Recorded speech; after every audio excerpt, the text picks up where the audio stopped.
snacks. Yeah, what it do, snackers, snackettes, and snack X's. Yeah, and you got kicked. I had to go back to the attention. I don't know what happened. Wayne Tech got you, buddy. Wayne Tech got you good, buddy. You are now tuned in to Loading Snacks Weekly, where we get together once a week and we talk about all kinds of things that are happening in pop culture. And today, jokes. Today we have a very special guest, as you can see, because we don't just have 3 rectangles, we have 4. And one of them is filled with our good friend, Harry Crosland, a.k.a. Bishop Cosplay, a.k.a. Eyes of Age Photography. How many other AKAs do you have? Oh, HC. Not what your wife calls you. I ain't talking about that. I'm working on becoming HC the lecturer now because I just did a lecture on cosplay photography this past month. I've done several panels at cons, and now I'm actually talking to regular photographers that have never done it. And then had a situation last night where I ran into one of my old teachers who asked me to come out and give a talk on Thursday. So we're going to see what we can parlay that into. I saw you post about that. That was yeah, that was dope. Okay, so before we get too deep into this, let's J. Robert Dean says hi. So what up, J. Robert Dean? I think I saw Sam. Somebody was calling out Ty Tuesday. We got to keep it, you know what I mean? Snazzy in the building. Eagles, y'all know what's popping off this Sunday. Let's not talk about it no more. I saw Zayna jump in. What's up, Zay? I can't see the stream, so I don't know who's in. I can only tell by who pops up. And yes, Jokes is on time, and we're happy to have him on time. You know what I mean? It feels better. Speaking of which, Jokes, you have a job to do. So would you please? Yes, sir. So Jokes is putting up our beacons link, which is like a link tree, but it doesn't cost as much to do if you have a lot of links, and we have a lot of links. What's up, Heather? We had so many links we couldn't keep a link tree. So if you go to our beacons link, you can use that link to follow us across social media across the board, and we would greatly appreciate that. We are chasing some higher numbers on our social media pages because that makes it easier for us to get sponsorships and things of that nature. It's complicated, but it's not that complicated. All you have to do is go and like and share. It's just, it's pretty easy. Follow, like, share. It's 3 things. Follow, like, share. So please do that. Now, while you're there, you can also check out our Patreon, which is a thing that is very, very, very important and helps us keep the money coming in so we can keep doing what we're doing. And because of that, we have some people we need to speak to. So, Sin, you have a job to do. Can't hear you, buddy. You are dedicated. We cannot hear you. But listen, it's you though. Like, I see your box lighting up, but no sounds coming out. I don't know if your microphone Can you hear the words coming out your mouth? The look of defeat is real right now. Yeah, he's here we go. Just keep going. All right, so that's what I'm gonna do. I would say leave and come back. Don't completely reboot. Just leave and come back. Yeah, I will bounce out and come back in. See what happens. Wayne, turn it off. Whack it one time. Come back. That's it. All right, now that he's gone, it's like nah. Yeah, you know that saying, that motherfucker. Exactly. Hey Dizzle, what up? Good, K Dizzle. So H. Yeah, what's up? My Google's trying to listen. My Google's talking to me. H, listen. Let's talk about a couple of things. I want to start by talking to you about cosplaying and Google, shut up. Yeah, exactly. I want to talk to you about cosplaying. Not necessarily how you got started. I think we've been down that road before. All right, hold on. I gotta go. Oh, you gotta go. Like, does Wayne Brady have to choke? She just lonely. Does Wayne Brady have to choke an assistant? Yeah, exactly. There we go. No, Sin got to step on and off his own stuff to get it to turn on and off. That's how he gets turned on, not how his mic gets turned on. That's different. So, H, this is what I want to talk about. One of the reasons why we have you on here is because it's Black History Month. And, a lot of people this time of year do something I think is very special and important, which is they support 28 Days of Black Cosplay, post cosplayers every day throughout the entire month. Some people do it outside of that time, even though they still call it or hashtag it 28 Days of Black Cosplay. But I want to specifically talk about cosplaying while Black, if we can call it that. Is that actually I got one better for you, because okay. after the initial 28 Days of Black cosplay run that Shaka started, as we were winding it down, I went on and took the baton, and because people were asking like, well, what did we do afterwards? I said, bro, we're going to start 365 Days of Black cosplay while Black. Black cosplayer here. There's so many hashtags. It's like we ain't got to stop at 28. You got the rest of the year. Get to it. Not only that, then there's also in October, the United Kingdom celebrates Black History Month. You got 31 days of Black 31 cosplay. days.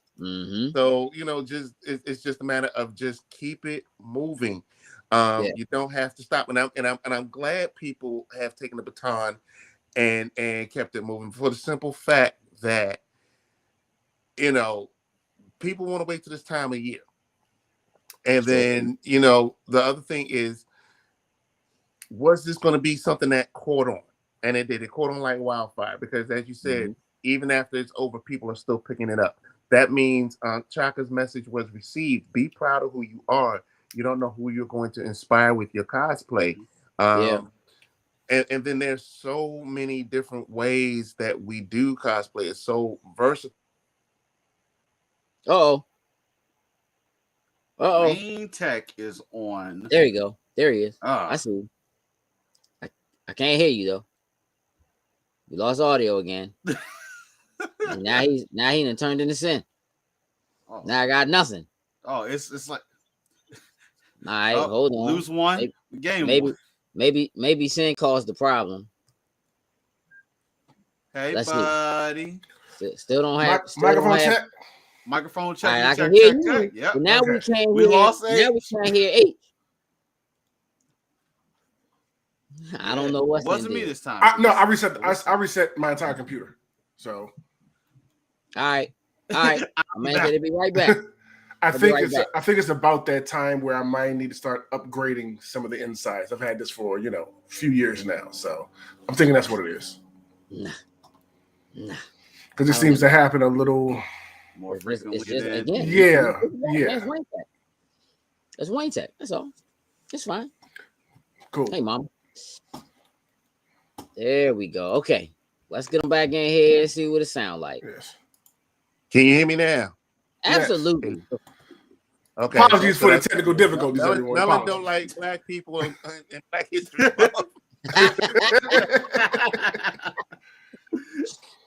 Yeah. So anyway, go ahead. You were talking about Shaka's message getting across that it was actually working. So forth. Needs a step.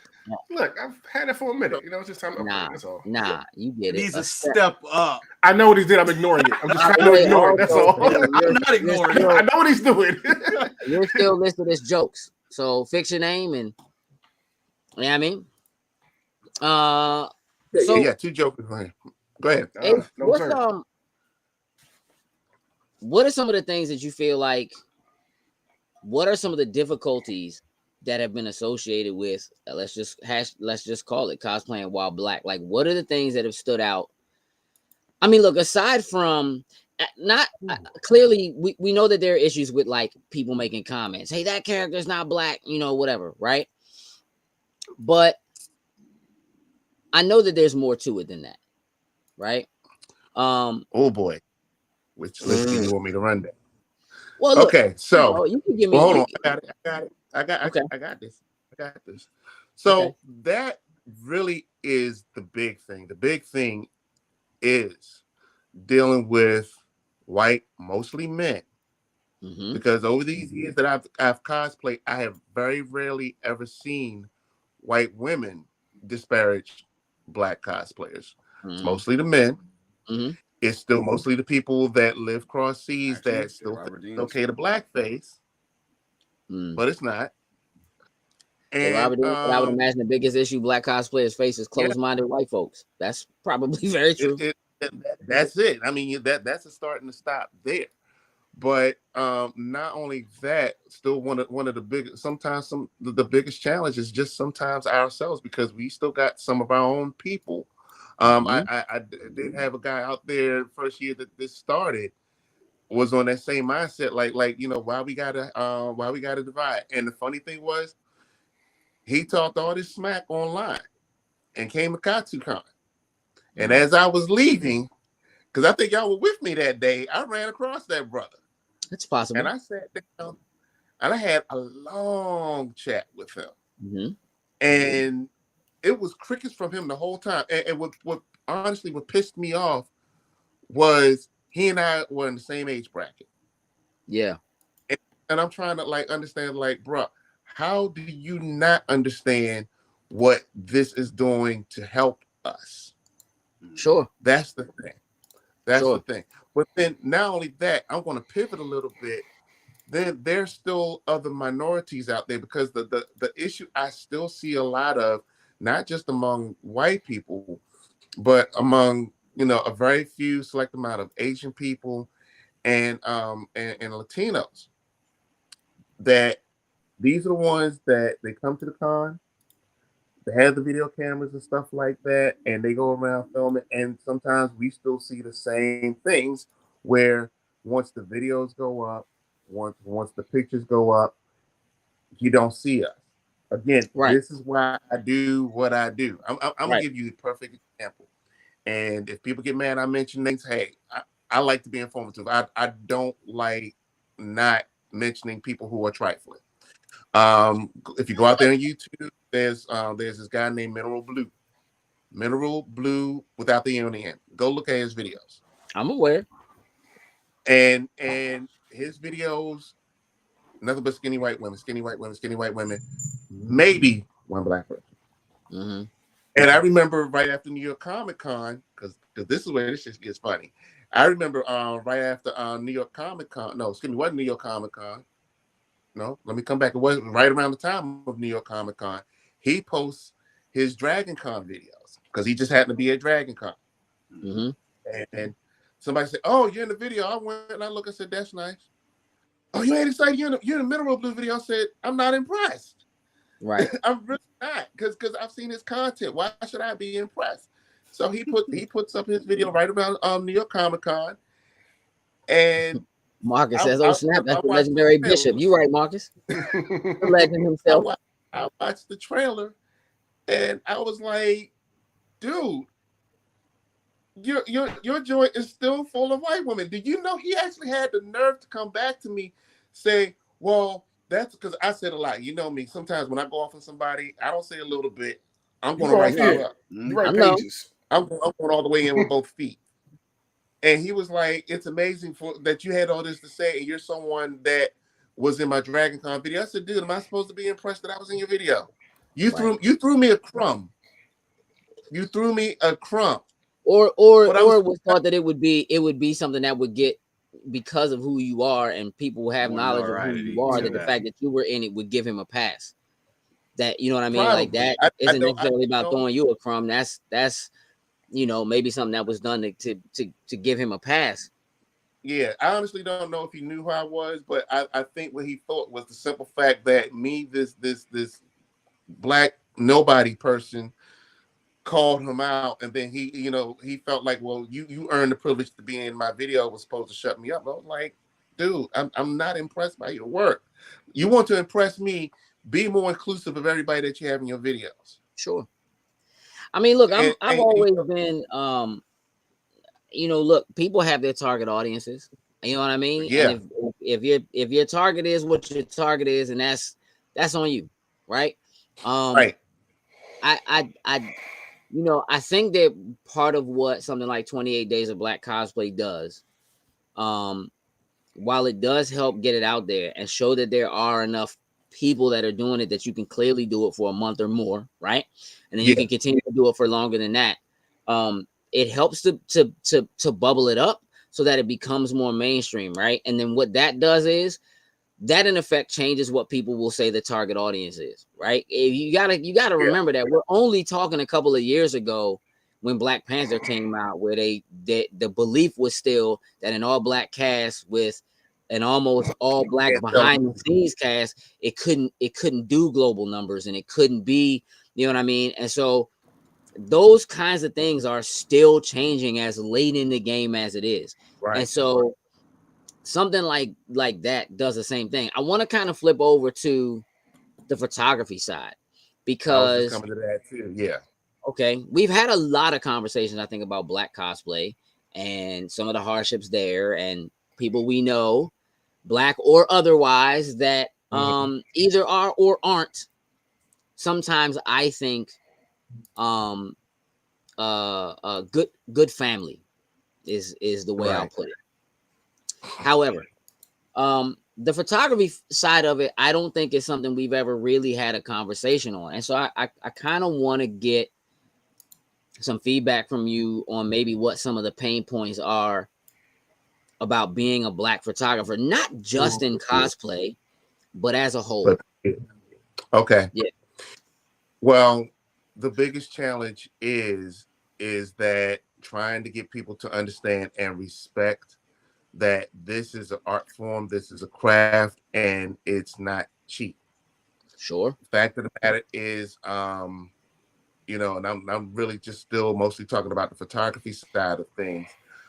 Anybody that's getting into this, you need to figure out and flesh out a clear plan of how you plan on turning this into a business, even if you're doing this as a side gig. Me, myself, this is my little side gig. It's a little hobby. You know, if I make some change off of it, fine, but this is not going to be my life's work.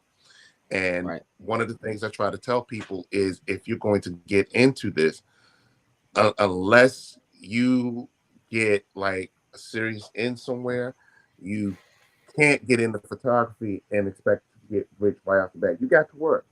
You have to work. You have to practice, because I can tell you, my style of shooting 10 years ago is definitely not the style of shooting that I have now. And do you approach it differently? How different is it for you if you're shooting cosplay, regardless of venue? I know that when you're in the spot and you're shooting on the spot in a spot, it might be one thing, but like I said, I'm coming to that. I'm coming to all that. Everything you asked me, I'm coming to. Okay. So the approach, it's two approaches actually. So on the business level of it all, I've gotten to a point now where I have a small team of people. When we have like experimental things that we want to do, okay, I'm only dependent on like a small circle of people who I find are dependable. Like, hit me up. Well, I got this idea of something that you want to do. What is it? I want to do X, Y, and Z. I like it. Let's roll with it. We shoot it. I'm not doing random people anymore, because I found that, you know, for the amount of time that I was spending shooting random people, I was the return on investment wasn't there. No, it was not. It was not. And I could tell you, ever since I changed on how I deal with people who come to me to get their photos done, I'm actually doing more paid gigs now. I'm putting more contracts out now, even among some of the people that I work with. And I'm talking mostly doctors and surgeons who are approaching me for business now. I just got finished doing a baby shower this past week for one of my doctor friends, and I dropped off her photos today. One thing being a framed picture of the group, and I had two people ask me today, when am I available to do their family portraits? Great. And you know what? I'm doing a lot more stuff in writing now. You approach me to do a thing, I'm going to send you a contract. I'm going to ask you to read you're going to read your contract carefully. You're going to sign your contract, and when you send me back your contract, you're going to send me a deposit, because that locks down your shoot. When I show up for the shoot, I'm going to get my balance. I don't take my camera out of my bag until the balance is cleared. Once that balance is cleared, we go to work, and then you're going to get your pictures back within the specified amount of time, which is not usually that long. And I've not had any headaches since.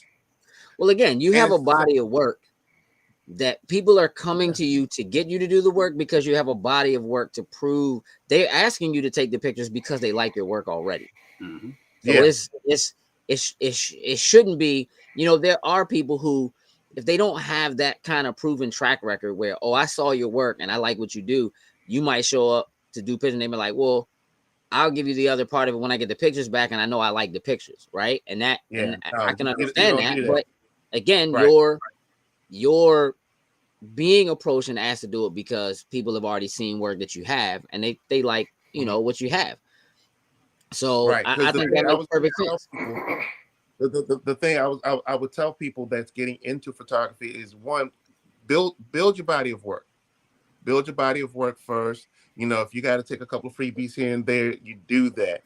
But the thing of it is, there are a lot of things that you don't go do for free. If somebody wants you to go shoot their wedding, and one, you never shot a wedding before, and two, you're gonna be out there a couple hours. You don't do that for free. There's certain things you don't give up for free. You have to get something for it. But the bigger thing to me now is making sure that you get what you're supposed to get up front. Make sure. Well, it's a couple of things. It's a couple of things ethically. I need to. What up, Doc? What up, Doctor Who? Make sure when you're conducting business, first of all, do your paperwork, do your contracts. If you're writing up a new contract, matter of fact, I tell people, if you want, hit me up. I will send you what I have drafted because I got it for someone else. Review that draft. Make sure that when you do business with somebody for a photography gig, I don't care if it's a model release, contract for headshots, wedding, whatever, you make sure that you get that person on the phone. Don't do text. Do text for the initial time, but at some point before you do that event, you talk to that person on the phone. Make sure that they are clear on all expectations. Make sure that if they have any questions that you're able to be reached, let them ask all the questions. And if there's certain things that you can't answer, you reach out to somebody else that can. But then the bigger thing after that, make sure that you deliver your deliverables in the body of time that they expect. Because the worst thing that I hate coming from anybody is, well, I went and I took pictures with this person and I'm trying to give them a little bit of time, but it's been 6 months and I ain't got my pictures. That's a long time. That's a very long time. It's a long time. That is a very long time. I had a young lady a couple of years ago who I did photos for, was telling me, and this was like March of that year. She said, I had done photos with this guy in November the previous year.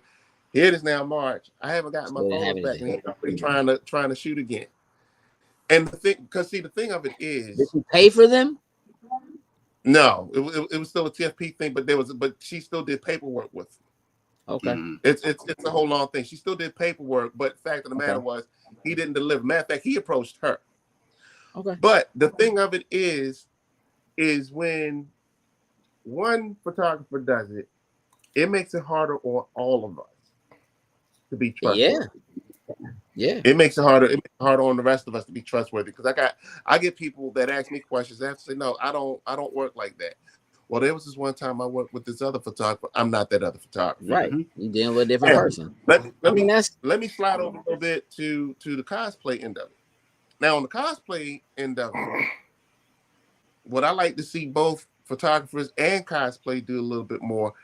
I would like to see more people, like I said, do the same thing, follow through with business. And the reason being, cosplayers, if you're not building it yourself, you're getting stuff commissioned.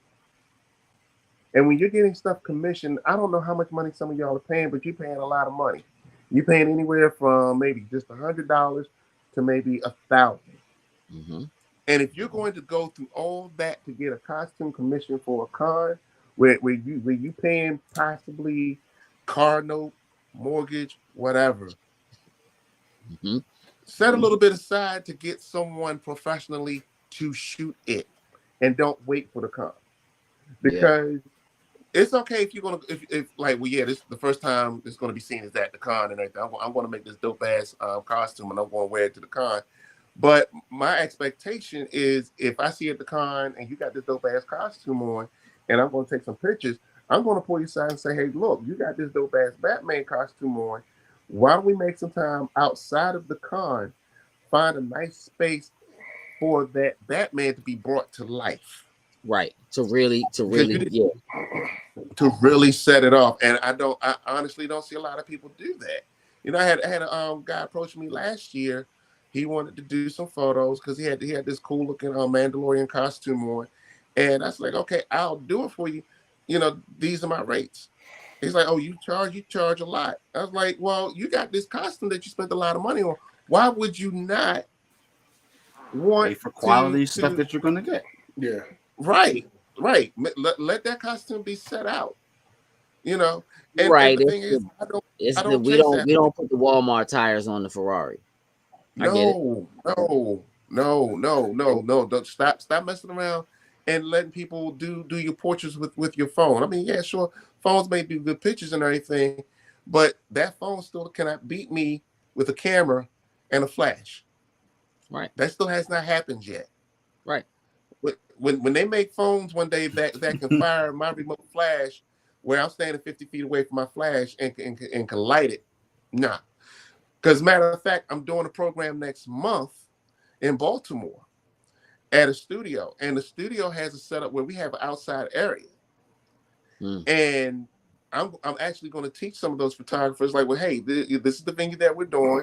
I'm having people come up with these specific cosplay, and I'm going to show you how to bring those joints to life. Because dude got like a back area, a auto garage, some old rusted out cars and stuff, and a roof. So as soon as I saw it, my wheels started turning. Right. You can make that work. My man said roof. See, you see roof and you think cosplay photos. I hear roof and I think rooftop party. But they could be the same thing. True. Oh, it's gonna be a party, all right. Party of them shoot. You just gotta get that Beyonce house music playing in the background. See, why you trying to ruin my shoe? Hey, listen. Whatever, dog. You can't break my soul. Anyway, listen. This is what we're gonna do. we're gonna talk a little bit about Hogwarts Legacy. Oh yeah. So here's the thing. Let me do some stretching. You know what I'm saying? Jokes, I know you had a chance to play a little bit. I did. You seem to be enjoying yourself. I'll say I played for about an hour and a half. Nothing too crazy just yet. But so far, I like the presentation and so far what I've gone through. I've pretty much done their tutorial and have started a little bit on the actual story for it. But so far, I actually like what I'm getting into. Yeah, I have to agree. I started it. It's cool. That's Steam Deck. Steam Decking it. That's what I'm playing it on. Steam Deck, bro. We're gonna talk about that in a minute then. Look, man. So yesterday, Joe, I think it was yesterday, you sent me a text with a picture of all the 9 out of 10s that this joint was getting.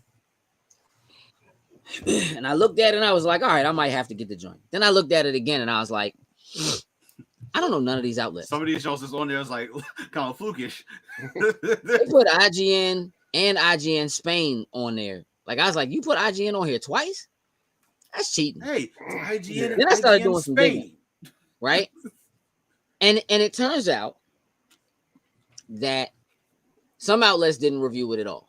Kotaku didn't do a review. GameSpot didn't do a review. Game Informer didn't do a review. A lot of major outlets like didn't have it. Didn't a lot touch of them it. are in progress, though. A lot of them are in progress. Well, some are in progress. And here's the thing that's weird about some, it seems like maybe choosing not to, which we're going to get into. And a lot of outlets didn't receive their codes for review until hours after the embargo was lifted. And I'm talking about like major outlets who didn't get their codes until like 6 a.m. yesterday, and the embargo lifted at 4 a.m. yesterday, which is a little tricky, right? That makes people start going, okay, wait a minute. Are you only sending this to certain people? Are you kind of listening to some of the rhetoric that is happening around it? So before we get into how we feel about the game, I want to talk about some of the controversy surrounding it. We've touched on it before on the show, but I'm glad you're here, H, because I do want to get some of your input on this. I'm glad that we're live and there are people here who can kind of chime in and put their input in. Exactly, J. Robert Deans. That's exactly right. So that's where we're going. I want to talk about how important it is, whether it's important or not, or just how we feel as a whole about separating the art from the artist, if you will. Yeah. Got you. I got what you just sent me. Thank you, H. The art versus the artist. And in this case, it's a little tricky.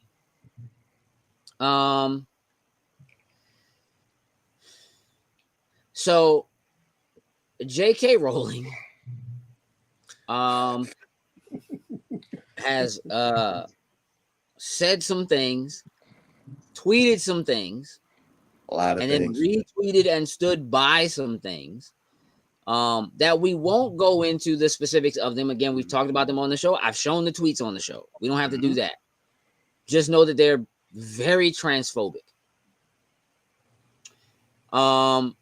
And so there are a lot of people who are just plain talking about boycotting this game. And I'm not mad at that.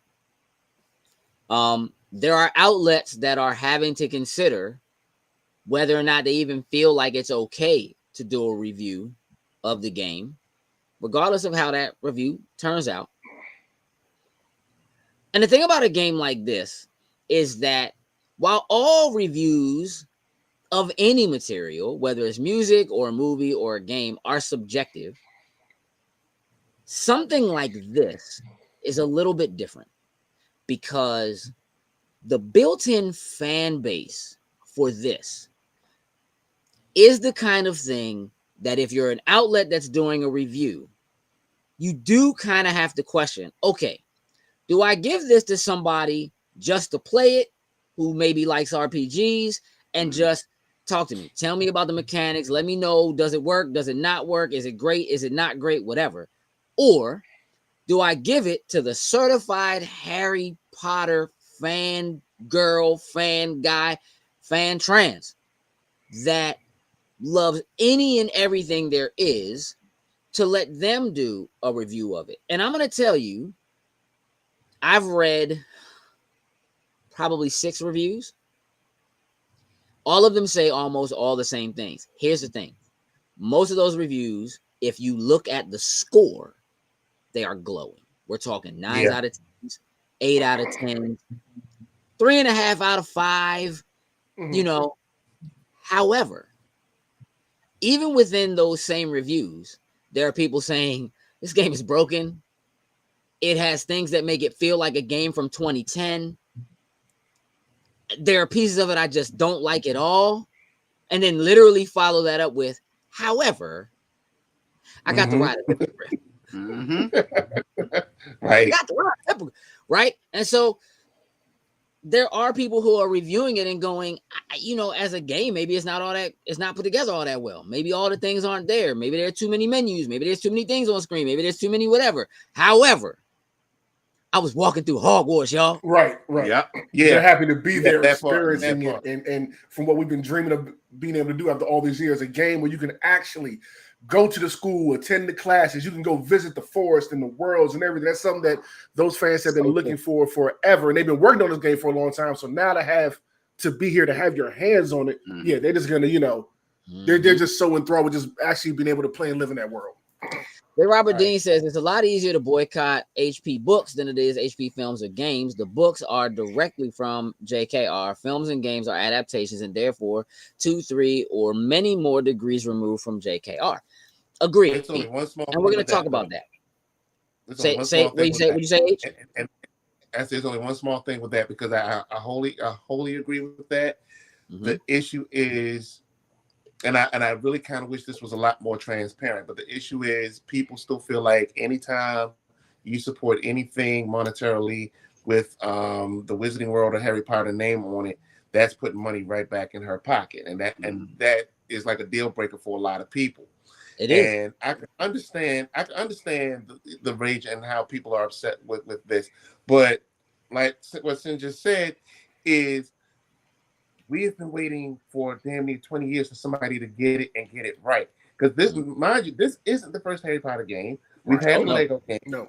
We had some of the earlier games. I think EA put out way back in the day. There was a couple specifically for the movies that were released. Right. There was some stuff in the Wii where you could use it a wand and stuff like that. Right. Yeah. They hit the spot, but they didn't quite scratch that itch.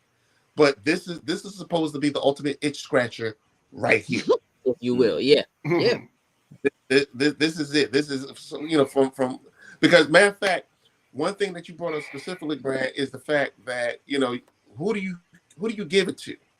And I wish I could find it now. I was watching a video yesterday where this guy, he says he's a big Harry Potter fan. His girlfriend is not. She's far from a Harry Potter fan. He loved it because he is a Harry Potter fan. He's died in the war and he loves how it's set up. His girlfriend, who's not a fan, loves it because she says this is a well thought out game. So that kind of hit right there. Like you get two different people who one's a fan who's not, but both of them enjoy it.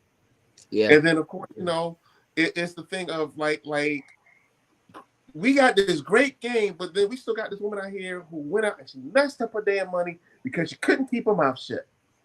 She had just one job. Just one job. I mean, I'm not so sure her money is messed up. Cuddy says, I separate often. Cosby Show remains my all-time favorite show. Last summer and winter break, took the kids to Universal, and most of the time was in the Harry Potter area. I mean, again, right? So there are people, right, who worked really hard to make this game. Right? Absolutely. People who grew up reading the books, loving the content, and wanting to make this the kind of thing that they would want to play. And people are there. She's definitely going to earn money from it. Because here's the thing. And Jay just hit it too. But here's the thing. Had they canceled this game, because for a minute they was thinking about canceling. It was on cancel it, yeah. But guess what? The check already cleared. The check had already cleared at that point because to make a game like this, for everything that they're putting in these stories and stuff, somebody still has to go backtrack and cross-check with her. Hey, well, and this isn't a spoiler by now, y'all. There's Professor Weasley in this game. How is she related to the Weasley family in the Harry Potter movie? I'm sure she probably got paid for that way back when. So yeah, if they had gone and done all of that, and then at some point, we went to pull this game because JR is problem. JK is problematic. She already got her money. Well, she. Okay, hold on. the initial money that she's got now.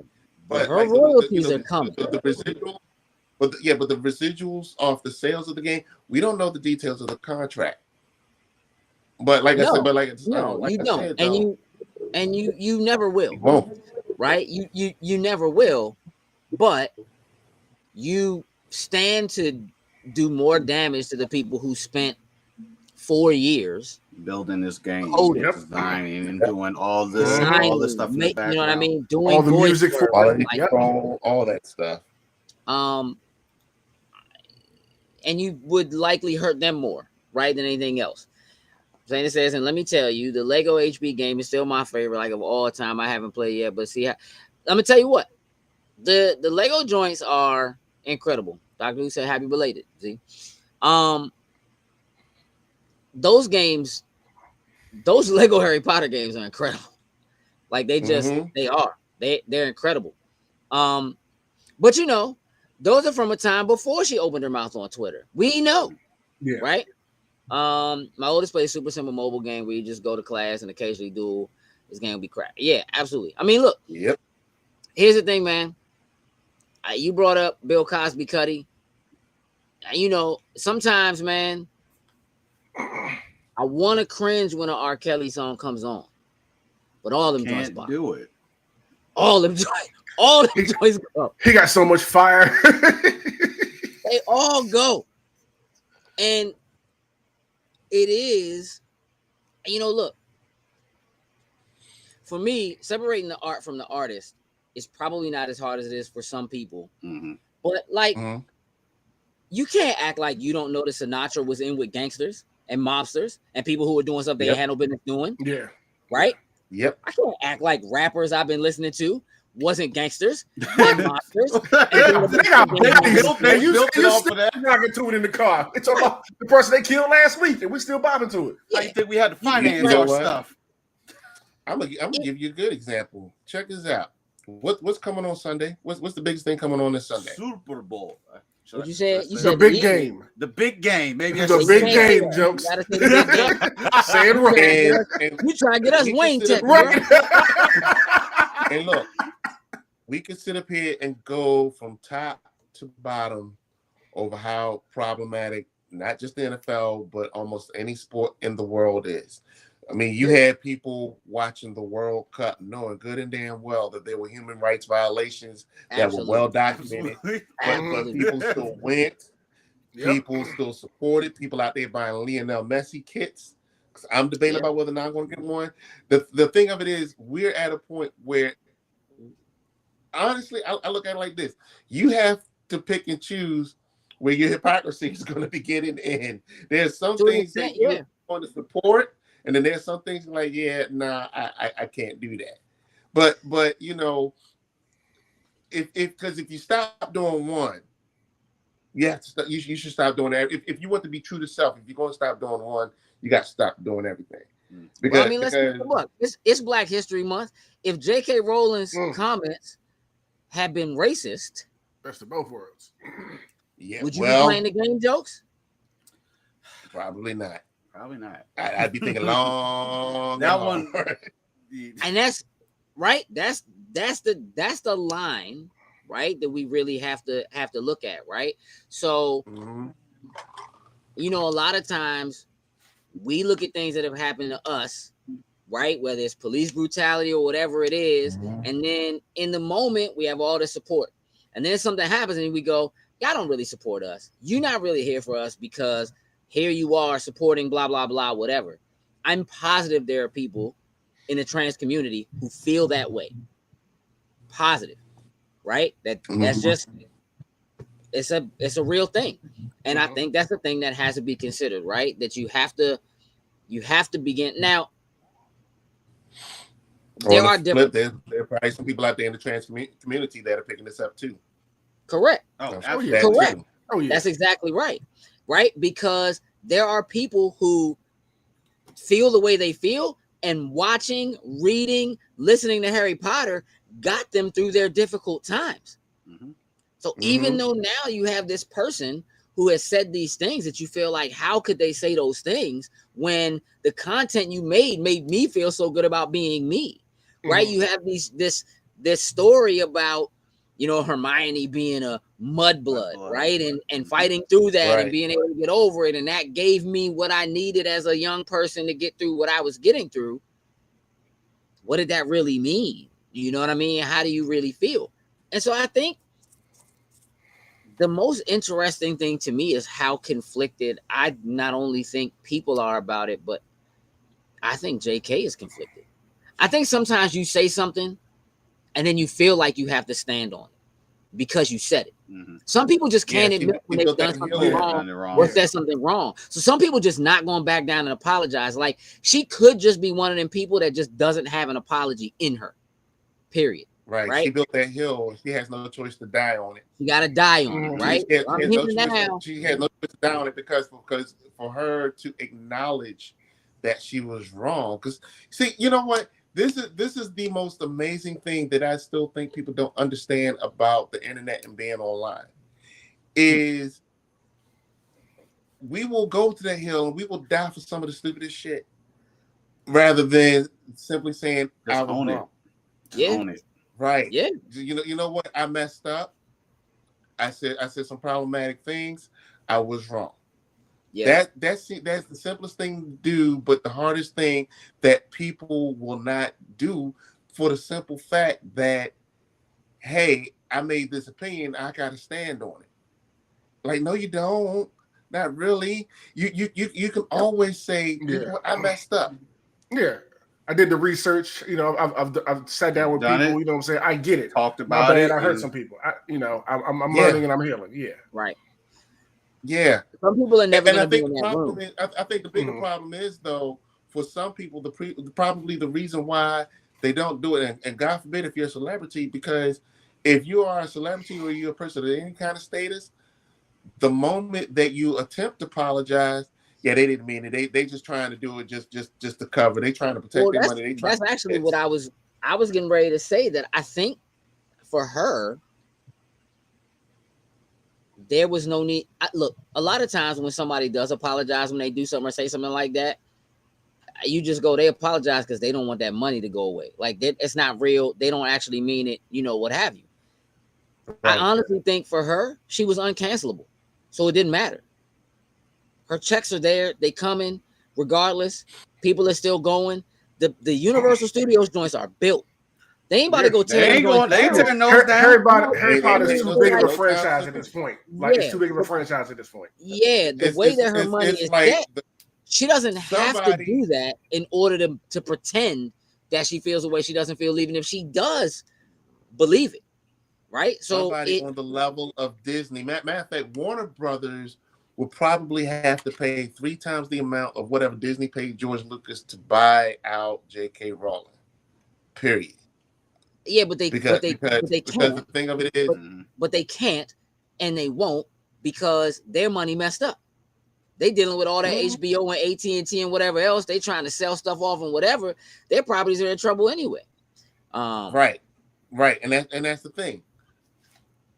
That's the thing, because it's like Disney. What's up, Caleb?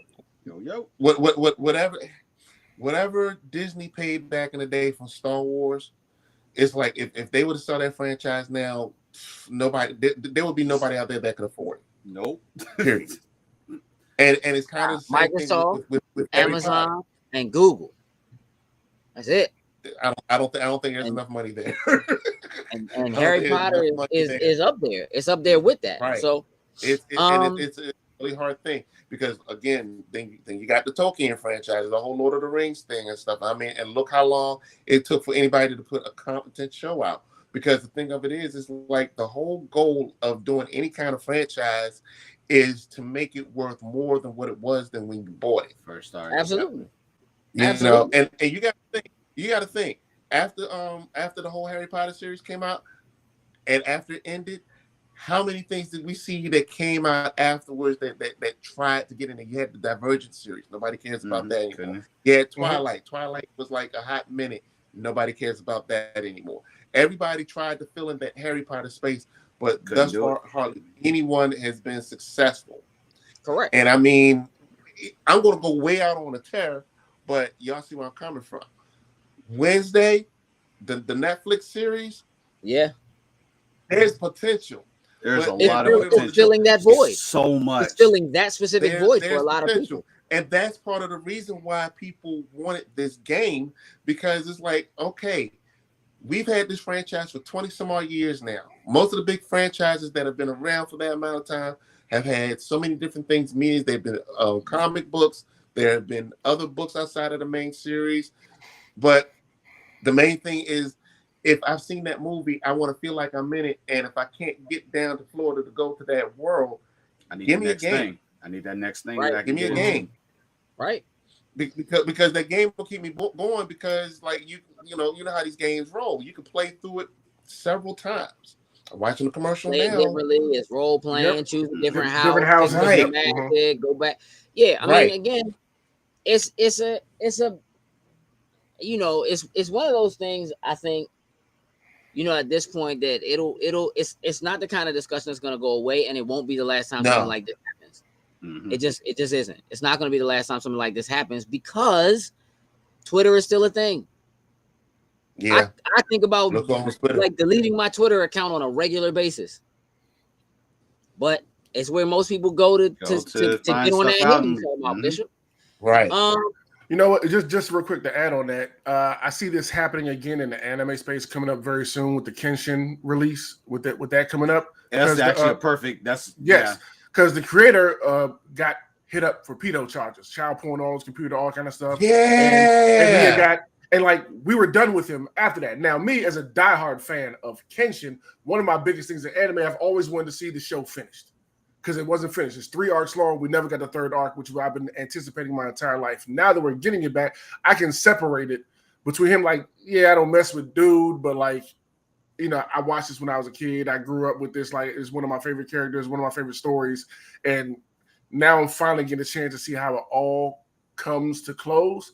Like, yeah, you did some trifling shit. You went to jail. You have supposedly paid your debts to society. Yeah, all that kind of stuff. So. man. Okay, I can, even though I don't rock with you because of what you did, I can still separate it. Like, just give me what I've been looking for all these years. You know what I mean? Because that's about to blow up once again. I can see the same type of stuff happening again. People kept going to Subway after Jared. Yeah. Oh, yep. Yep. But that wasn't Subway's fault. That was Jared's fault. Jared didn't have a product. Mm-hmm. He just represented a product. He didn't create footlongs. Right. But you know what? Good bringing up of anime, because look at anime. There are a lot of people of a lot of different races, especially us brown and black folk that watch anime. But how many anime do you watch where we're the main characters? It's not that many. You could almost count them on one hand. Number one. That doesn't bother me. Number two. There you go. That's what I'm saying. Is it telling a good story? I'm here for it. But then the bigger thing is, how many people that are out there that are into anime begins to, oh my God, well, they're working them like slaves and they don't get paid to do this and everything. But when that Kenshin dropping, no son, when that Kenshin dropping, but you just said. But this is what I'm talking about, and I'm not saying you, Sin. I'm just saying in general how people vacillate back and forth. You know, they want to, you know, they want to plant the flag and be activist about something, but then if there's something else out there that's just a problematic, but we have our things, huh? No, I was saying they'll bend. It's like they'll find that one way around. Well, you know what? This on the head right here is kind of dope or whatever. But you just said that you don't rock, you don't bang with this side of it. But just because this is giving you what it is that you're looking for, it's the pass. Right. It's like I said, and it's very difficult to do. It is very difficult to just. I mean, like, I think there's a difference in some of that, right? Because what we're talking about with something like Hogwarts Legacy is something that's being created that has to do with that world, but she's not creating it. She's not writing it. She's not creating it. Somebody else is writing it. Somebody else is in control of it. Right. You know, whatever. It is still putting money on it because she owns the IP. That's not the same thing as like if the person who created Kenshin is also the person who's writing this and is in charge of it or whatever. Like if they're clearly they're not the person who's doing all the animation. Right. He's not. Yeah. If it's not him, then that's different.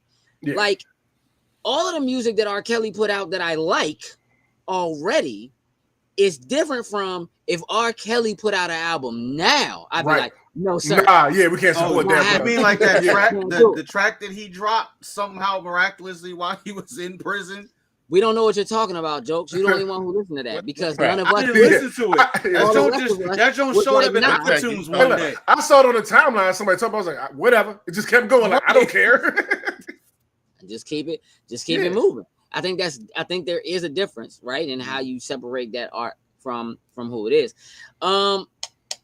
But you know what the bigger thing is this though.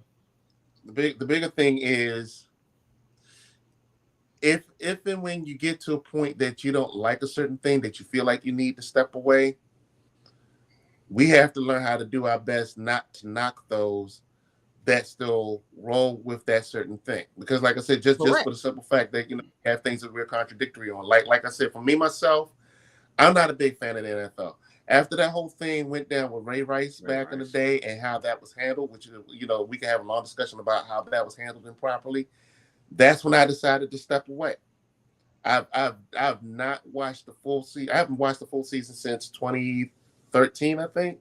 Sure. And the only reason why I will probably watch the Super Bowl this Sunday is for the fact that there's history being made.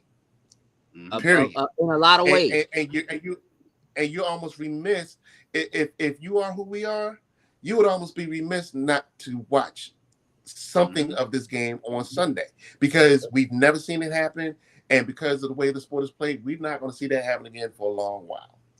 It's a good chance. Flat. It's a very good chance. Very good chance. You know, you got two black quarterbacks that are playing. You got two brothers that are playing. You got so much little history being made in between all of that and everything. You got the first black female somewhere coach. down the line. Yeah, there's a lot happening. Somewhere down the line, somebody went, huh? I said you got the first black female coach too. It's a lot happening. There's a lot of history happening with this. Down the line, somebody gonna ask you 10 or 15 years from now, well, where were you when this game happened? Man, I ain't watched that shit because what happened. You know what I mean? You know what some people gonna say? They're gonna say, you know what? I was playing Hogwarts Legacy. When I was playing Hogwarts Legacy. Man, I was playing Hogwarts. I ain't even watch the game. I was just waiting for the commercial. Hey, look, before we get out of here, one more subject we're going to touch on. We're not going to spend too much time on it, but we have to talk about it because, you know, movies are an important thing to us. And since AMC has decided that they're going to start charging more based on what seat you're purchasing, we have to discuss it. We have to talk about it. Yeah. What it means for the future. It starts this Friday. So if you're unaware, starting this Friday, AMC is going to begin to charge people for their theater tickets based on the seat that you're sitting in. So seats in the middle will be more expensive than, say, seats all the way up front or seats on the side. Okay. A couple of things. Right now it's rolling out to New York, Chicago, and Kansas City. It is expected to roll out to the rest of the country by the end of the year. Okay. So the first thing, without digging too deep, I'm just gonna go around the horn. Jokes. Is this going to work for them? No. Yes or no? No. Okay, Sin, is it gonna work for them? I'm going no. H? I'm going to go with no, simply based on the fact since Regal is going out of business, AMC is the big dog. They say, yeah, we can do whatever we want. We won at this point. We can do whatever. There's a lot going on. Okay, so let me ask. I think there are a couple of things that are important about how this happens that are going to help determine whether this works or doesn't work. Okay. The first thing is, I think it depends on, and they have not announced this, even though it starts Friday. So I guess we'll see come in a couple of days, is whether or not the seats that are in the middle are going to go up in price. Or if those are so let's say right now, I see what you're saying. A ticket is $13 no matter where you sit. Is now the middle seats, are they going to be $20? Right. And the seats in the front are $13? Are the seats in the front $7, $20 in the middle, and then all around you got 13s and 10s and whatever? I think that's going to make a big difference in how this works. And I'm willing to wager they are going to try different things in different areas. Oh, definitely. Oh, that's definite. Right? First of all, they need already more expensive in California and New York. What you said? New York, hey, they're going to need to have more security, because just imagine all the fights that are going to break out when people like, you sitting in my seat. Oh, and Heather said something. Hey, you know what? There's something else I want to know with them rolling this out is the fact they said if you're like a Stubbs member or something like that, it doesn't change. It doesn't change. They said it doesn't change. So if you have the subscription service, it doesn't make a difference. I do want to see how that, like dollar amount, like what does that mean? Like, I don't believe that that'll stay that way. I think that eventually what will happen is if you're a Stubbs member or something like that, you'll get something, right? How much do we want to wager on what, Ellis? Whether it's going to work or not? It's going to work or not? Or the first fights that break out. So I got first fight. All right, look, here's the thing. I know that we have learned to expect that all the seats are the same price.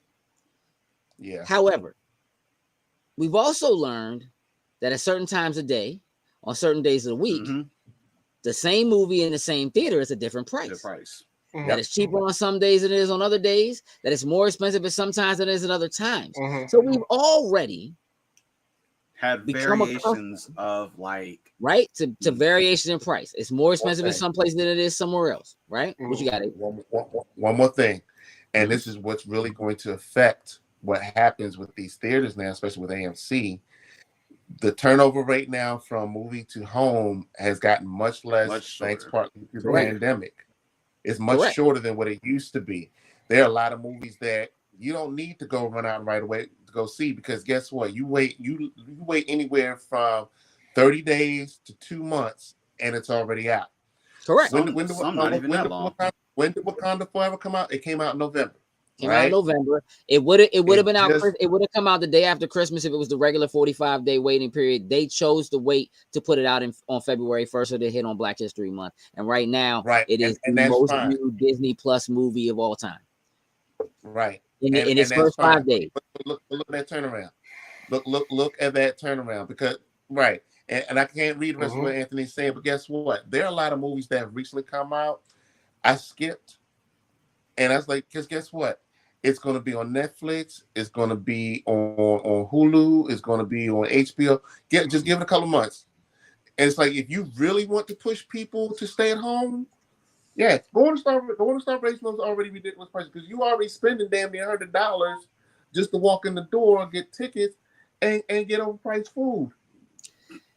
So look, there are a couple of things that I think are going to play a factor in this, in whether or not it makes sense and how successful it is. Okay, make it make sense. So behind the scenes, AMC could very easily be again, because Regal has already declared bankruptcy. So Regal's out. They're the second biggest, right? You still have places like Cinemark, some other smaller, right? And then you Alamo. Now you're starting to have the hot. Even a lot of the smaller mom and pop places, AMC bought them out, right? So AMC almost has a monopoly on theaters. Here's what that means. It means that AMC is able to do deals with the people that put movies out. So AMC can go and do deals with Disney that make it so that they have Disney movies in more of their theaters and they're only available there more than anywhere else, right? Amazon owns MGM. AMC is able to do a deal with Amazon to say, hey, any MGM joints that come out, anything that's Bond, anything, we want to make sure we have them first. We want more theaters showing them than anybody else. We want to keep them out of so-and-so. Ellis said, I know I'm late to the show, but Harry's going to set the mood off with them. Sure, as long as you play some Marvin Gaye. As long as I have my 4DX, I'm good. I've been trying for weeks to go see Quantumania. I mean, listen, Disney already charges theaters more. They take a higher percent of the movie ticket sales than anybody else does. They also put out more movies than anybody else does. And they are guaranteed. So if you want to get people in seats, and you need to put people in seats if you're a theater, because as we've discussed before, theaters don't make money on ticket sales. They make their money in concessions. They need you in seats so that you will buy popcorn. Now, the markup on popcorn is stupid. Listen, when we send Marcus went to go see Sword Art the other day, so I ordered the large pot. Like I did it in the app, so I could just go there, pick it up, and get to my seat. Right. So I ordered my large popcorn, expecting the bucket, and the girl just passes me a bag, and I look, and I'm like, what is this? And mine, it's small, and she was like, oh, we don't do the buckets no more. And I'm like, that blew me, Joe. Buckets are more expensive. And I was like, look, well, the bag, like that, the large bag, I literally could probably pour in that bucket 2 times over, maybe almost 3 times. And I'm just like, I picked up on that too, but I was in a rush to get to my seat. But I was like, "This is wrong." But No, that's whatever. The movie's about to start. I was like, I had my hand out for a second. I was like, I ordered the large. Like, but that's the thing. Wait. Where did you go see it? What kind of theater? Hold up. What kind of theater was it? AMC. We went to Columbia. We went to AMC what? Columbia. AMC. What? Yeah. AMC. AMC. So let me ask you a question. As they change the prices and make the middle seats more expensive, when that anime you've been waiting your entire life to see hit movie theaters that's never been in movie theaters before, that anime that you've been watching your entire life on your TV screen or you're downloaded on your Plex that's finally on the big screen, when they tell you it's $20 for them tickets, you're not going? My ass gonna be in. When they tell you it's only there for 3 days, hey, look, you're not buying a ticket. Look, I'm gonna keep it a buck. If it wasn't for hearing all this and seeing how it plays out, if it wasn't for Loaded Snacks, I would only go to theaters and watch my anime movies.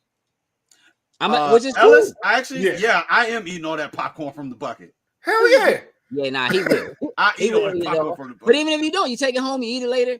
So and I get a refill.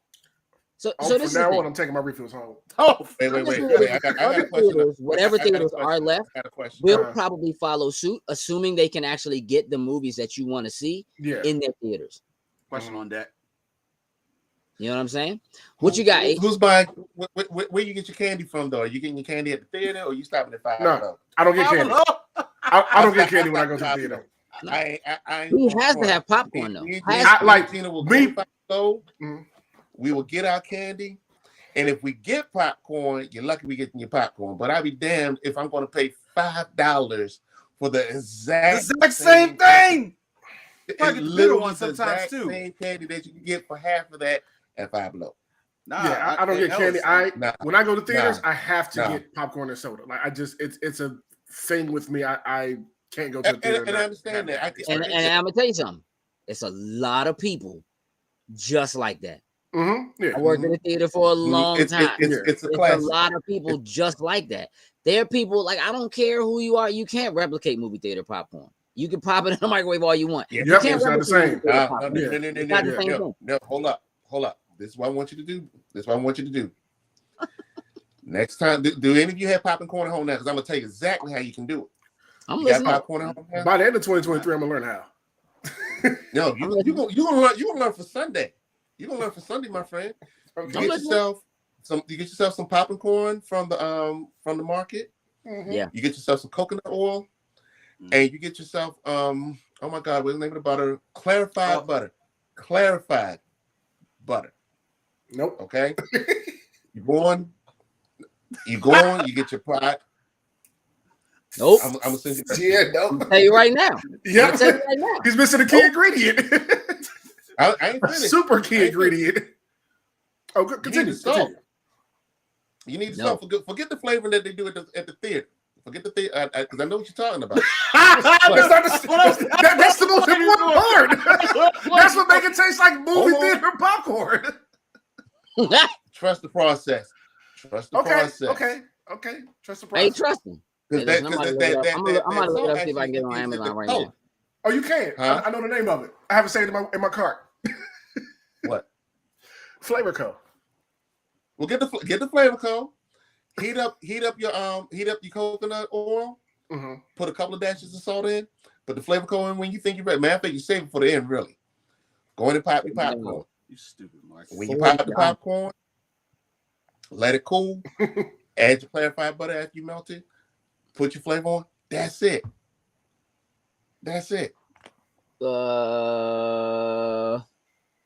I gave my candy from Walmart, walking in with it in my hand. I'm right now, right. It ain't that flavor call. You ain't gonna be right. You better have that flavor call, buddy. Hey, listen. Here's where I'm at. I think this is gonna work for them. If it doesn't, it's just gonna make streaming that much bigger of a deal. Yeah, exactly. And some people be raising their pirate flag too. I'm just saying. So the streaming services don't have anything to lose about this. And I think it does. It depends on how much it goes up or not. It won't, you know what I mean? Like that's really gonna make the difference. And I think the other thing is people will just be a lot more selective about, like Sinja said, they'll be a lot more selective about what movies they actually go to the theater to see. And that'll be like date night material now. You know what I mean? Like, all right, let's go. Like I'm just not going on a random by I was myself about to to go say see a the movie. movies was always date night material, but the thing of it was a cheap date. It was considered like if you take someone to the movies on the first date or something like that, it was a cheap date. That's a terrible idea. Don't ever take somebody to the movies on the first date. Never. That's a whole nother subject. But the thing of it is now, it's like you say, you got to be selective about that movie because God forbid it's something that you're excited to see, and you go see it, and it's horrible. Amsterdam. Oh, did I say that loud? And also, they got to think with them prices. You got to compete with places like iPic.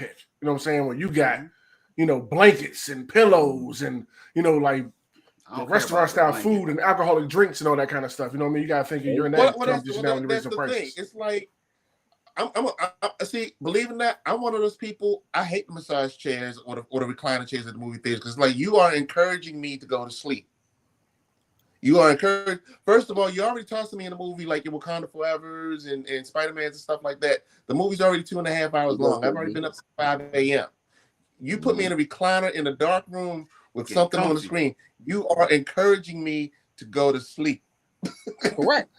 I don't care how good the movie is. It's like if my body's tired, again, it's different for different people, right? People go to the Alamo Draft House because they want that. I want dinner and a movie together at the same time. Somebody bring me my stuff, whatever. Like it does work in some instances, and I think that's part of what it is trying to make the movie going experience worth it because you're trying to make it an experience, right? The movie theater experience used to be about how loud it was or surround sound, and like people got surround sound at home. They got big screen TVs at home, right? Big screen TVs aren't that expensive anymore, right? But now it's about, and then it became, it's about seeing it with all these people. We went together and everybody was there and everybody was gasping at the same time or crying at the same time or whatever, right? Ella said iPix was great. Took my wife to see one of her choice movies. I had a bag of popcorn. Went to sleep. Popcorn is free at iPic, so they just keep bringing it to you. Yeah, man. Look, again, popcorn costs nothing. What? It's so I don't think cheap. it is anymore. Right. Might not be. But last time I've been there. But the thing of it is, the thing of it is, I'm gonna say it like this: that price increase ain't gonna affect me none because I'm one of the people that like to sit on the corners because I'm okay with sitting on the corners. But I think at the end of the day, the movie theaters are still, like you said, they're still trying to find ways to innovate, because the 3D fad kind of came and went. It's still around, but not as big as it used to be. The 40X is the thing now, but they still have to kind of keep ahead of whatever you can do at home. Because almost anything, like, we all just said it, kind of anything that they do at the movie theaters now, you can do it at home. You can get a 7.1 surround sound system and get the Dolby Atmos installed if you want to do that. You can get the large screen. You can get projector. You can do everything. You get whatever food you want with extra money. But if you gotta go to the bathroom, pause. Boom. Go to the bathroom. Keep going. Pause. If you fall asleep, like A said, run it back. Run it back. I ain't got to pay no more. But the thing of it is, they want you in that building. They don't want you staying at home. Because remember, one of the first people that freaked out about how the movies were going to be done during the pandemic was AMC.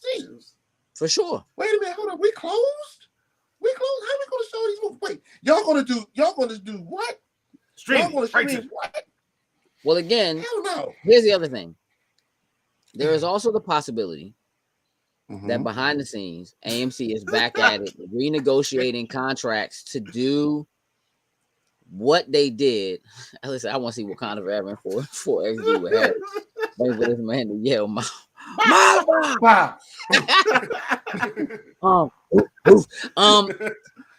They, that 45-day waiting period that H is talking about could go away again. It could go away again, right? It used to be 90 days. Before that, it was a lot longer than that. So if they're renegotiating contracts, if they're going back in and saying, listen, you got to give us time, for the theater to really do it. You have things like the Oscars that quote unquote still count, right? I'm pretty sure that means that they're in there trying to work with people to say, hey, when a movie comes out, you got to give us at least that 90 days. Give us right? time to breathe. Yeah. Because and what that does, see, what you have to understand about what that does for a theater is it gives them tiers. It allows them to say, yeah, for the first 2 months, the movie is this. And as it starts to wane and whatever, it's in fewer theaters, but the price goes down. And people maybe come to see it because it used to be what it was. There have always been people that were willing to wait until it was in the dollar theater. Hey, my coworker that I always tell y'all about, the one, one that we get into the debates or whatever at work, my coworker, that's the only way he goes to the theater. He goes to the dollar theater. Right. He's like, I'm like, oh, you see Sunset? Oh, I can wait like 2 months to get the dollar theater. I'm not. Exactly. Yeah. But now, if you wait 2 months, it's at home. Mm-hmm. Yeah. Yeah. Right? So, like, if they can get them to re-extend that period, because, again, the theater doesn't make money on ticket sales anyway. What they need is the extended period of time to get you into the theater. So especially if you come in and you watch it when it's cheaper, you're more likely to buy the popcorn, buy the candy, buy the drinks, because that's where their money comes from. It comes from concessions. Mm-hmm.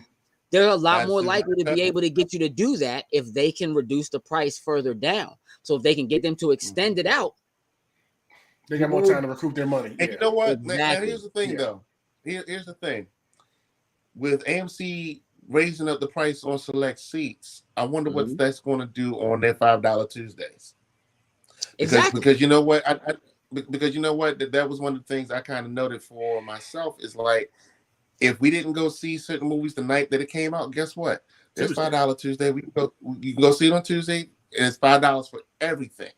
But does that also affect that policy where $5 with the asterisk? Meaning $5. I mean, again, look, the movie theaters are and have never been different from the clubs. A club will tell you ladies are free before 11 o'clock. That's to get the ladies in, because they know if the ladies are there, the men will come. And if the men come, they will buy drinks. And they make their money on drinks, not on door cover. They make their money on the alcohol. Movie theaters are exactly the same way. The clubs make their money on concessions. Movie theaters make their money on concessions. So, like, when I bought my tickets to go see Ant-Man next week, right? The 3:30 show is 30% off. The 4 o'clock show, there's a half-hour difference, regular price, right? It's the first day, so it's more expensive already than it is anyway. And I'm buying 5-6 tickets at a time, right? So it's already expensive anyway. I would love to go to the 3:30. It didn't work out. They need people to come because they know people are at work and people whatever. So they do them at a lower price to bring people in. Tuesdays are what Tuesdays are because Tuesday is typically the day that movie theaters see the least amount of traffic. And that is because of two things. One, movies tend to release either on Wednesday or Friday. So people don't go on Tuesday because they waiting for Wednesday or they waiting for Friday. Two, new release Tuesday. When new release Tuesday became a thing, when music and DVDs and so forth began to release on Tuesdays, Blockbuster would get hit up hard on Tuesdays. Best Buy, Circuit City, anybody they would get hit hard on Tuesday, and people were at home on Tuesday night watching those things. If you go and even look at traditionally what TV did, if your favorite show came on Tuesday night, it meant nobody was watching that joint. It was a big deal to get bumped to Thursday. It was a bad idea to get bumped to Friday initially. Friday night was for children at home. It was for families. That's what TGIF was. Because the adults was out partying on Friday night. Tuesday wasn't. Matter of fact, pick up on that too. Notice now a lot of big release movies, even though the main release is on Friday, always got early Thursday. Releases now Thursdays. Exactly. Thursdays. If you really want to see that big flick before everybody else see it, go see it Thursday night. Go see it Thursday night. Avoid that weekend crowd. They're not even Thursday night. They Thursday afternoon. That's what I'm saying. It's like they keep scaling them back further. That's what I mean. It's like Black Friday. Just keep scaling it back further and further. Yeah. It's that same principle. So those same concepts, I'm telling you now, this is not something they're just doing blindly. Oh no, definitely. They have data to show whether or not this will or won't work. And part of what they're looking at is data from concerts. Even standing room concerts, people on the floor pay this much. People in the balconies pay this much. Sometimes people in the balcony pay more and they further away. Which one of y'all got to go for Beyonce right now? Yeah, you go get you a Beyonce ticket if you want to. You can have that, bro. Dog, I wish I could at least get one to do the resale on that show. Some of the prices broke some people's soul. She can sing "You Can't Break My Soul" all you want. Some people soul. Damaged goods in there. Do that work today. Do that work today. Someone had asked, was like, "Hey, did you get the Beyonce tickets for you and your wife?" He was like, "Those prices is like, I'll send her." I mean, I know people who got tickets, but all right, look, we can wrap the show up. It's been great conversing with you all. That's right, KB. You gotta sell your house to get that Beyonce ticket. It's car note, mortgage, can't afford it. Be that good of a show. Get Beyonce ticket. You know what I mean? H. Obviously, people can catch you at Bishop Cosplay on Instagram. Your link tree is floating on the top of the screen. You all do me a favor. Please go hit up the link tree and follow H across everything. Make sure you check out his cosplay. Everything. Make sure you check out his photography. If you need photographs, that's the guy. Hit him right up. there. Yeah. I don't know how far H is willing to travel, but I know he travels. Depends on the job. Depends on the job. Depends on the pay. That's right. Depends on the job. Depends on the pay. Depends on the pay. Yeah, please make sure you go and follow H everywhere. H, I want to thank you for joining us. I know we're cutting into your Hogwarts Legacy time. You know what I mean? You want to be playing right now. Oh, good. So, you know what I mean? Like, I do appreciate y'all. You know what I mean? You being here with us, and I appreciate everybody tuning in. Look, next week we're going to be doing our Ant-Man predictions. It's going to be real interesting. So we'll be doing our Ant-Man predictions next week. Next week is Valentine's Day. Yes, we are doing a show. Yes, it's on Valentine's Day. Yes, Jokes is probably in trouble. Me and Sin don't have to worry about that. But Tatiana back there somewhere. Hey, I know. Jokes flies forward. No. We know why. We got plans for one of the big ones because we're going to Hell's Kitchen. So I know, dog. We're just having fun. Hey, listen, and I know. Listen. This is what I want to say. I want to thank Tatiana for allowing you to come out and play with the fellas on Valentine's evening. That's all. Yes. You heard. Thank you, right, boo? She heard it. She heard it. She watched it. And she was like, right. Mm-hmm. You know the face she made. Your body get slapped now, y'all. I'm trying to see if I can keep the show going long enough for y'all. Right in the back of the neck. You gonna get that neck? Just out of saying too, the 14th is also my birthday, so all my friends. That is true. Hey. Y'all make sure y'all follow and then wish my man a happy birthday. Please do that. Yeah, I will take all funds so I will have more money to spend the katsu. I'm telling you. Hey, listen, we're not going. We decided we're not going to CastleCon. However, the Spoiler Boys for Ant-Man is going to go live on Monday, the 20th. Mm-hmm. So we will be doing the Spoiler Boys. We will be talking about it. Mm-hmm. If you haven't seen it, you won't want to tune in unless you don't care if you get spoiled. I'm just going to tell you that now. That's just mama. You gotta have a show. What? You know what I mean? Nobody's picking on her. We just trying to get her to slap Jokes in the back of the head. That's all. That's it. Give him a little love tap. That's all. So yeah, if you haven't seen Ant-Man by the time that happens, you won't want to watch that right away again unless you don't mind getting spoiled.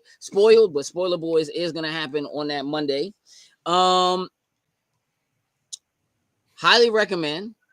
Look at Tatiana. Thank you. Showing love. Highly recommend that if you do want to talk about spoilers before we do our Spoiler Boys show, make sure you're following MCU Chat. Jokes will post a place for spoilers to go for Ant-Man, Quantumania. Man, y'all, 3 Ant-Man films. I never would have guessed we was going to get 3 Ant-Man films, but I guess we'll talk about that next week. Yeah, next week. Yeah. And then on the 21st, the day after that, we're going to be joined by our good friend, Jerry Gaylord. So Jerry will be on the show, hang out with us, and talk about what's going on with him. He's got some new endeavors. So I want you all to look forward to that. Jokes, you have a job to do? Yes, sir. Our Jokes is doing that job. Again, he's putting up our beacons link so you guys can go and follow us across the board. Please make sure you go check out our Patreon. We have some things there that go there first. Make sure y'all are checking out our Instagram, our reels on Thursdays. We got a new show that is by our girlfriend Kay called Tech Bites, where he's jumping in and reviewing stuff, doing real quick, just like 1 minute reviews of some of the equipment and stuff that he has and that he uses. So those have been pretty cool. We are also doing a cosplayer of the week every week. We were a little off this week, but look for that on Sunday. We're also doing a Black creator of the week every week. Those you can look for on our Instagram on Mondays. So please just, again, tune into where we are on social media so you can see all that kind of stuff. Sin, you have a job to do. You can't close the door until you do it. Right. Let's shout out our top tier patrons, starting with Anthony Cunningham, Marcus Houston, Susan Dorse, Tyrone Carson, Meticulous Skin, and Alex Lee. Thank you very much. We truly, truly appreciate it. So, thank you all. We appreciate you. I'm going to take it out, Jokes. Oh. You can relax. You can relax. So here we go, y'all. You cannot increase your value to others by increasing their value to you. With that, we're out. Toodles and Loos. Tatiana's life matters.